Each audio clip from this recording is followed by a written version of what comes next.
位伫安南区果菜市场外，一打卖卵的，除了一般有机卵、土鸡卵，也佮有皮蛋甲鸡精的囝爸。上特别的，就是市面上较少看到的乌鸡卵，卵壳较小，佮有3、4种色地。头家表示，因甲鸡场合作做生意，自产自销，老人工懵卖。虽然一斤要130块，比其他鸡卵加要2倍。不过排卖一档，消费者的接受度愈来愈悬，甚至有买规客礼盒要送人的，买慢慢啊食的。有老顾客就认为鸡足 Q， 卵磷较香甜。价格伊的迄个上面迄个蛋黄吼，就是甜甜香香的，嘿，跟那个蛋不一样啊。这个出蛋跟这个蛋也不一样，哎，对。口味还无共嘛？对对对。我们都有吃过，所以才来买啊。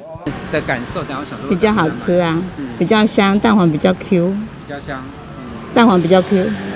那市面上比较少卖，好像少卖。比较少，对。所以特别来这边买。对。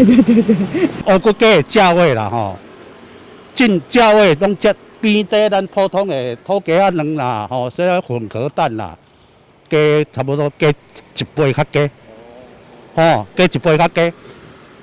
接受度慢慢这个消费者慢慢可以接受了。伊感觉这粒卵很好吃，真好食所以应该这粒卵有它特殊的位置啦，所以慢慢消费者已经开始接受啊。虽然乌骨鸡卵较特别，价是较悬，不过为了做生意，对一斤65块嘛，拢爱传来卖，让消费者有多元的选择。